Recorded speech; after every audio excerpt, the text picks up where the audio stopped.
Power 92. We are number one in the streets. All right, it's Power 92. We are number one in the streets. Midday girlfriend, Money Mayha. We have the beautiful Coco Jones in the studio. My January birthday friend. Oh, period. What's your birthday? So mine's a little later. Mine's January 22nd. Oh, okay. But you're still a Capricorn? I'm not. I'm an Aquarius. Ooh, girl. But like, what are the differences, I don't know, really? girl. I don't know. I feel like all January birthdays, like no matter what, you guys always end up acting like Aquariuses anyway. Oh, you think so? How do Aquariuses act? Nonchalant. Oh, that's well, sure. Yeah, I can see that. I can Nonchalant. See that. My family hates that about me. They'll tell me like some crazy news, and I'm like, oh, okay. And they're like, no, we need more out of you. Do you do that? That is hilarious. I feel like I'm very expressive with my face. So I might say, oh, okay, but I'm looking at you all types of crazy, yes. you know, which I need to work on. My face be giving it away. Yeah. Mm-hmm. I think I have that problem too. I have a story about that, but we'll get into that later. Okay. Anyway, I want to get into everything you've got going. I want to say congratulations first. I feel like you hit the ground running, even though you've been doing this for a minute. Yeah. I was watching your interview with Dee Dee in the morning. That's our morning show over here. Period. And 10 years old? Yeah, around that 9, 10. You grew up in the industry then? Yeah, I guess I would say that. I think I also got like a good balance because I didn't live in LA. Okay. I didn't move there until I was 17. So my family never wanted to relocate. So it was kind of very much Hannah Montana. Like I would go there and it'd be like this whole different world. And then I'd go back and it'd be like, anyway, get to those dishes and you got basketball practice. That is like, so you know what I'm saying? interesting. I'm watching, I help manage an artist. Her name is Star Bands. And actually you guys have the same lawyer, Jay Rose. Oh, period. That's my homie. I was just texting him like, guess what? I'm interviewing your girl. I love them. That's the homie. But just seeing her go through that too, where she's still, here. Yeah. But outside of here, she's huge and doing all this other stuff. So, I mean, it's interesting. I kind of want to see, is she going to have to miss homecoming and prom? Is that something you had to miss? Oh, yeah. I was working so much that the only option was to homeschool me in high school, my first year of high school. So I did miss like the actual high school experience, but I did have one of my best friends from back home. Like she still went to regular school and everything. And I just went to prom with her. Okay. And like she was going with this one guy and I was going with this one guy that was like from their school. I just went with them. And so I still got to like, do my little one too. But yeah, period. I do feel like a lot of it, I kind of missed out on, but I never really felt like I was missing anything because I was so fulfilled by, pursuing this dream. Yeah. Did you have a regular job? No. Well, actually, Okay. No. But when I moved to LA, I felt like I was kind of disappointed by how I expected things to go. So my mom told me to just volunteer, like to get my mind off of my own life. And so I would do that really often. Like I volunteered at an old folks home. I volunteered at a library. I volunteered at like a food, giveaway type thing. I just would do that. That's interesting. So when were people noticing like that's Coco Jones or don't I know her? Because from 10 years old, you've must have done, some stuff before 17. So were they recognizing you? No, honestly, because I was in LA and I feel like maybe it's just LA, but I don't think people really care. Like people also think they are something too, everybody's kind of focused on their own world. That's Chicago too. But for the most part, I got to like, I guess, live under the radar and really make my mistakes and learn and live. And I also started turning up when I moved to LA. I met like my core group of friends. I called them the USC girls, and I just met them through this guy that I liked. But they kind of like took me under their wing and we all would like go party and like have fun and be young and clueless together, So I kind of felt like even though my path was like, I'm trying to get signed and, break charts and they were like, I'm trying to get a job. I don't know a career path. So we were all kind of in the same state of confusion, which made me feel normal, Yeah, for sure. So when was it that you felt like I'm getting put on? Like, oh shit, it's getting real. So there was this time during the pandemic where I was basically like on my last standing breath because I was like, okay, at this point, this is so uncomfortable and I'm so unsure that I'm just like, maybe I should start over. Like maybe I could just guarantee my safety somewhere else in something else because this is just too unsafe and it's been too long. So I was telling my mom that, and it was really based on this one tweet that I saw that was like, what happened to Coco Jones? And I was like, Mom, I this is my final straw. Like, I don't think I And can what do year this. was that? Pandemic, like 2020? Was that before Bel-Air started? Yeah, girl, this was before Okay, any of that. okay. Before any of that. That's interesting. Yeah, so I Okay. showed the tweet to my mom, and she basically was like, just tell them what happened. I was like, they don't care. They don't care about what I got to say. Anyway, I made this YouTube video. One of the clips from the video went viral on TikTok, and I was like, what's TikTok? So then I started doing covers on TikTok, and they would go viral, and then it was just like this wave of relevancy all over again. And I was like, okay, I think we back. Yeah, I'm back. This is what I want to do. Yeah. Oh, I'm so glad. I'm so glad you had that I'm back moment. Thank you. What would the world do without you right now? And I see right you. on. Move right on. No, I'm just kidding. But We needed keep it that humble, Move right record. on. But thank you. You saw what it did. Yeah, I mean, I see yeah. you was, girl, I Yeah. know every word. Like the guy I was dating at the time, he had a little 7-year-old daughter. She knew every word. You know, it was such a breakthrough record. Is that how you felt too? Yes. I mean, once I saw the reaction, I, of course, felt that way. I think when I made it, though, I had no idea it was going to do that. I was kind of like, I was kind of unsure of the song because I felt like it aged me. I was like, I don't think that, the girlies want to hear this. This is very soulful, very I think people do think you're older than what you are. Yeah. Yeah. Yeah. I don't know if you want to say what you are, but 26. Yeah. You just have this maturity, and even just the things you sing about. Yeah. It's stuff us in our 30s go through Yeah. still. So whatever you guys are going through in your 20s, it still happens in your 30s is what I'm saying. Ooh. Is what I love I'll that say. for us. I love that for us. But the way I got put onto you was through Bel-Air, actually. Okay.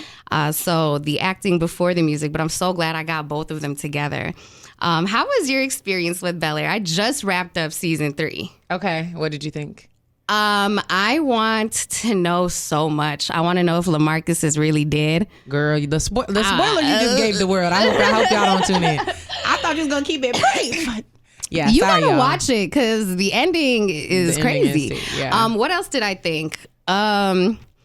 I thought the whole situation with you having to take that secret about you kissing Jazz, do you take it to the grave? Do you tell them? So I know, right? like, how do you handle that in real life? Like, that's a real life situation. Do you take things to the grave that you are just like, oh, it's not going to benefit this person to know what I did. Let me just move on and keep it going. Or do you tell them and keep it a buck? I feel like it depends on the scenario. Like, if it was something that I did in the time span of me being with that person, the guilt would probably destroy me.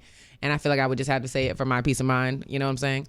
But if it was before that, it ain't none of your business. Yeah. So I might have to keep that low. Oh, so how did you feel about it? Just the overall season. I love you and Karuchi together, too. I love Chrissy. She seems so sweet. She is so sweet, so down to earth, Yeah. so fun, and just really cool. Like a really cool, genuine woman.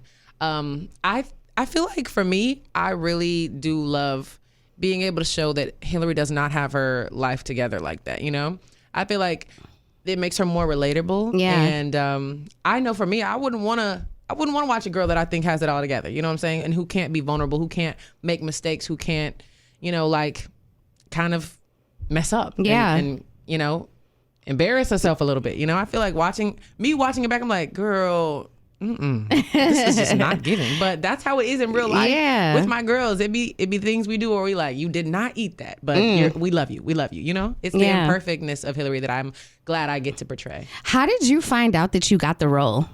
I just auditioned for it, honestly. I didn't really know what to expect. And as an actor, you try not to expect too much because it's just so many no's before the yeses. No, I feel that. So I did my little one too, and I kept it super pushing. Didn't think of it again. And then I got a call from the director and creator, Morgan Cooper, and he kind of was like explaining to me what the project even was because I felt like I didn't fully understand what they were trying to do. And so I was like, oh, great, let me do another. And then I get a second try, like a call back. You know what I'm saying? I was like, okay, now I'm about to really eat this now that I really understand. And they were like, we're just going to scrap the call back. We'll let you know. I was like, oh, well, it was nice meeting you guys. Okay, moving on. And then I got a call that I got it the next day. Oh, God is good. Yeah. God Yeah. is good. God is great. Timing is everything. That's how I feel about it. Yes, for sure. Yeah. I really do feel like when it rains, it pours because, like I told you, I was ready to call it quits. Yeah. 2 or 3 years before that, I was like, this is too much. Oh, I'm so glad you pushed through. I'm gonna say that again. Thanks, girl. What's your? Do you have like a funniest moment or a favorite moment from the times that you've spent on set with Bel-Air and everyone in the crew? Favorite moment. I feel like when we're doing family scenes are always like the funnest. I mean, do they take 8 hours? Yes, they do. To get everybody's coverage and everybody's lines and Lord, the cable cut off would be too much. But the conversations we have, like in between takes, it's just so genuine. We actually really like each other. We're actually very similar to each other. Multi-talented, very humble and funny. Have they turned into your friends? Oh, absolutely. Yeah. Simone, who plays Lisa, is one of my closest friends. And we all are really tight. Like even now, they celebrate the things I'm doing outside of Bel-Air. I celebrate them, and I love that. It's awesome. Yeah, it's and you've had a lot of big moments. How did it feel for you to? I don't even know. Did you watch your 2024 BET performance back? Or did you just do it and call it a day and hey, I worked and on to the next gig? I'm not gonna watch the full thing, but like if I see clips, sometimes I'll watch myself. Sometimes. Yeah, you did really good. Thank you. You did really, really good. Thank you. I mean, NLE Chopper let us know too. LOLOLLL. He let us know too. But I mean, watching that back, I mean, are you ever like, that's really me? Like, I'm her. Not the I'm her on it. Keeping it very humble. But yeah, sometimes like, I think for me, what really gags me more is like me, the younger me. Yeah. When it was just about fun, when it was not business at all, when I had no idea what goes on the other side of that, you know? And how much I just wanted it. Like, I watch myself like, if my daughter was acting like this, I would be like, I wouldn't even know what to do, but to like, I feel like for my mom, she was probably like, God, I just want her to get it so bad. Cause I would just be giving it every single thing I had. Like, I'd be watching it like, girl, somebody give this girl a job. Yes. You know? So I guess let's pretend like if you had a daughter or son, like, and they're like, Mom, I think I want to do what you do. Like, what does that conversation look like for you? Well, I would kind of test how much they want to practice, because that'll be the determiner of where you really go. Yeah. I feel like for me, my mom did not pull no punches when it came to brutal honesty. She'd be like, you don't know those words. You didn't sing that enough. You didn't practice that enough. This performance is boring. I don't believe you. Oh, wow. Like, she would not hold back. What would that do for you? Like, did you feel discouraged? Did it make you feel like, okay, let me do it again? I'm very much like, I grew up in athletics. Like, my dad played professional football, and we all played a sport. And so I'd be like, oh, okay. You know what I'm saying? Like, I feel like it would like charge me up. She knew exactly how to charge me up, you know? So I'd have to see if they got that monster in them. Yeah. Can I charge you up? Yeah. Are you an only child? No, I'm one of 4. Okay, so what do the rest of them do? Are they in entertainment? No. They do not even want to do this. My sister, when she was younger, she was like, I want to try it too. And so we took her to one audition. And the fact that she had to wait on her turn was enough. She's like, next. She was like, and I got to know what I had said, what we practiced. It was been 2 hours. And all these kids, no, you got it. So no, nobody does what I do. They don't really have a desire to. My older brother, actually, when I was younger, he would help me write raps. Okay. Because I was singing and rapping at the time. Not too much on it. It was just about basketball and Coco Jones, and friends the rapper. And sleepovers. No. But yeah, other than that, I feel like everybody's very much happy in their own lanes. Like, they don't really even get gassed off of what I do. Like, the first time my family had seen me perform since I was like, I don't know, in my teen years, was at the BET Awards last year. That was their first time seeing me perform as an adult. Oh my gosh. They don't know. They don't know. Maybe they don't know. Do they realize the gravity of like what it is? I don't think so. I don't think I do. Somebody either, needs honestly. to pinch. Really? Girl, I'll be moving like a regular Joe. And then folks will look at me and I'm like, who are they looking at? And then I'll be like, oh shit. Are you moving around with security though, like everywhere you go? I'm learning that lesson. Yeah, I'm learning that lesson. But I've been trying to hold off on doing that. Yeah. Because I'm like, no, then my normalcy is fully gone. Like being regular. I know, I really do. If it was up to me, I would put my music out there and like no no face. It's giving like, I feel like Summer Walker is in that space too. Yeah. Where she's just like, just love my music. Don't that. Follow me with cameras. I get that. Don't paparazzi me out. Yeah. I get that. Yeah. To me, it's just like, it's just my job. This is just my job. Yeah. What's your job? We're not following you around with your job. Don't follow me around with my job. That is interesting because, it does come with the territory. And I feel like you just kind of have to deal with it, Yeah. But... Oh, I feel that. So but I'm not complaining though. Yeah. It is what it is. Let's talk the music. I see that you've got a record with Future coming out. We're expecting it, of course, to be so toxic, but you talked about it not being that. So talk about the record. Yeah, so I'm really excited. It comes out the 18th of October this month, and it's called Most Beautiful Design. It's talking about how women are like, sent from God and how they're like just the best things on earth. And, I'm just doubling down on that point. Period. How do you know like Future was right for this song? Well, actually, I feel like it was London on the track who really brought both of our worlds together. Okay. I knew I wanted a rap feature of some sort. And, he's been helping me figure out my album and being very, very, thought-provoking. Like, what else can we do? How can we make this all, creative? And I'm always like motivated by that too. Like, I don't know. So anyway, he kind of brought all the pieces together. He's close with Future, he's close with me, and then he kind of like collided our worlds sonically, and so it just made sense. That's dope. I can't wait to hear that. Is there a visual with it, or we're just gonna get working on it, friend. We're working on it. I'm like, I really do understand when artists be like, when we be like, where's the visuals? I'm like, girl, when's the time? Yeah. What date? Like, I don't even been home. When was the last time I was at my house? When do you get to go home? Right. Girl, it and just then depends. How long do you get to stay at home? Literally. And it's like, when I'm home, I'm like, okay, I need to do this. I want to do the chores. I want to wash my laundry. I want to hang out with my friends. I want to go to the favorite restaurant because I haven't had that food in a while. Like, it's everything. And then it's like, anything. It's crazy, but girl, I can't imagine what your schedule looks like. It's crazy. I can't. I'm sure you're scheduling sleep. I'm sure you're scheduling when can I go home and see my family. Absolutely. I mean, do you get to, do holidays still at home? And okay. Yeah, I think now that's a very, I feel like pretty consistent thing in the industry versus like the rest of the world. Around the holidays, things slow down, you know? So looking forward to that. Yeah, I know you are. I know you're just looking for those moments like, can I just slow down for a sec? Facts. No cameras in my face. No makeup. Because I'm sure you have to get up real early for these things too. Definitely 2 hours minimum. Now, London on the track, is he working on the whole album with you, or is he just a big part of this debut? Or well, not debut, but the album coming up at the top of the year? Yeah, I mean, it is my debut album. Debut. Because it was the EP before, right? Yeah. He has been super, super hands-on.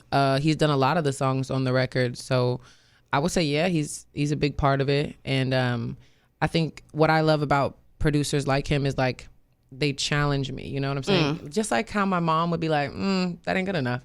I like when people tell me that ain't strong enough. Like, I don't feel you. I'm used to that. So I'm like, okay, bet. I think it brings out the better in me. End up getting into studios with producers and stuff that are just like there to record you and get you on your way out. But I love that, he's more hands-on and, So what exclusive could you give us about the album coming up? Exclusive? I mean, I guess I'll say another feature that I'm really excited about that'll be coming up. I have a song with YG Marley. Okay. And it's kind of like a island vibe, you know what I'm saying? Yeah. That I think will be a cool light to see me in. Yeah. Yeah. Okay. So I'm going to wrap up here because we're in Chicago. If you could work with somebody dead, alive, not signed, young, old, from the city of Chicago, who would it be? And work in any capacity, because we know you don't just stop at music. There's many hats Coco wears. Well, first of all, I got to keep it a bucksky. I would need to know a list of everybody who's from Chicago, because give me some. Whew, the Brats. Period. Dreezy, Chief Keef, Lil Durk. It's so many. I'm trying Do or Die, Twista. I mean, it goes. I'm talking old, young. Y'all have a lot of sickening rappers from here. We do. I would want to do something really like. I think for me, I want to continue to like push the narrative of what R&B, can be. Yeah. So maybe I would want to do like. Ooh, I love Tink. Ooh, maybe that would eat.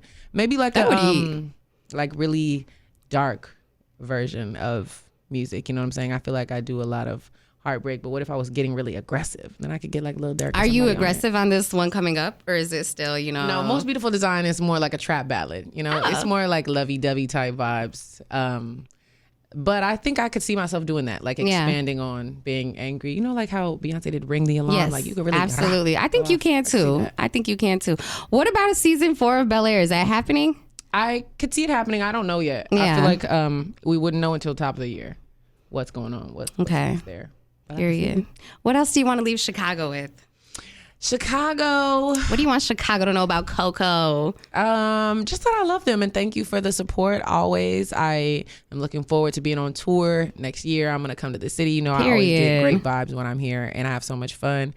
And I hope you guys stay tuned for my album, and I'll see y'all next time I'm on the road. We're definitely looking forward to it. We love your voice. It's just so nice, and we love you on TV too. Thank you, friend. You really got it. So Thank you, congratulations. girlie. Where can people connect with you? I'm Coco Jones on wherever you scroll. Wherever. Google her. Okay. Coco Jones is Googleable. Thank you so much for joining me. Thank then, you. of course, you're welcome here whenever you're in Chicago again. Thank you, friend. Power 92.3 FM.